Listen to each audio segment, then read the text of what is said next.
வீட்டில் எந்த ஸ்நாக்ஸும் இல்லை, பட் கோதுமை மாவு மட்டும் இருக்குதுன்னா இந்த ரெசிபியை ட்ரை பண்ணாமல் விட்டுறாதீங்க. ஹாய் ஃப்ரெண்ட்ஸ், வணக்கம் and welcome back to my channel. இன்றைக்கி கோதுமை மாவை மட்டும் வச்சு நம்ம எப்படி ஸ்நாக்ஸ் செய்கிறதுன்னு தான் பார்க்க போகிறோம். இதுக்காக கோதுமை மாவு தேவையான அளவு எடுத்துக்கலாம். அது கூடவே கொஞ்சமாக அரிசி மாவு வந்து சேர்த்திக்கலாம். அரிசி மாவு சேர்த்தனோம்னா நல்லா வந்து கிறிஸ்பியாக இருக்கும்.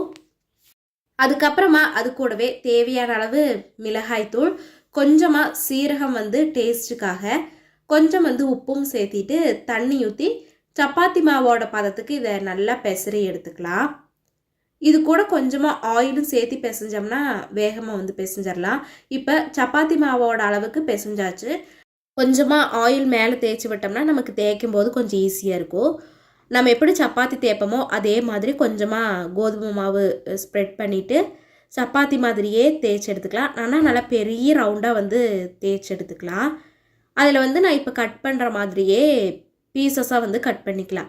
அதாவது வெர்டிக்கலாக கோடும் ஹாரிசாண்டலாகவும் வந்து லைன்ஸ் போட்டோம்னா இது மாதிரி ஸ்கொயராக வந்து கிடைக்கும். இதை நம்ம பொரிச்சு எடுக்கும்போது ஒரு டைமண்ட் ஷேப் மாதிரி ஆயிரும். நமக்கு எந்த ஷேப்பில் வேணுமோ அந்த ஷேப்பில் கட் பண்ணிக்கலாம். இப்போ குக்கி கட்டர் இருந்ததுன்னா அந்த ஷேப்பில் கூட கட் பண்ணி போட்டுக்கலாம். இது பொரிக்கிறதுக்கு ஆயில் வந்து நல்லா சூடாக இருக்கணும். போட்ட உடனேயே இது எல்லாமே மேலே வந்து வந்துடும். ஏன்னா இது வெயிட்லெஸ்ஸாக இருக்கிறதுனால நல்லா பூரி மாதிரி உப்பி மேலே வந்து வரும். அப்படி வந்ததுன்னா நல்லா வந்து கிறிஸ்பியாக இருக்கும். அதனால் நல்லா நைஸாக தேய்ச்சி கட் பண்ணி போட்டோம்னா நல்லா கிறிஸ்பியாக இருக்கும். இதை வந்து ரொம்ப நேரமெல்லாம் வச்சுருக்கேன்டா, போட்டு ஒரு 5 மினிட்ஸ்லேயே நல்லா வந்து ப்ரௌன் கலர் ஆயிரும். அதுக்கப்புறமா அதை இன்னொரு பிளேட்டில் வந்து ட்ரான்ஸ்ஃபர் பண்ணிடலாம். இந்த சதுரமாக இருக்கிற எல்லாத்தையுமே பொரிச்சு எடுத்ததுக்கப்புறமா கடைசியாக கொஞ்சமும் கருவேப்பிலையும் பூண்டை வந்து இடித்து எடுத்துக்கலாம். அதையும் வந்து இந்த மிதமான சூட்டில் எண்ணெய் இருக்கும்போதே நல்லா பொரிச்சு எடுத்துக்கலாம்.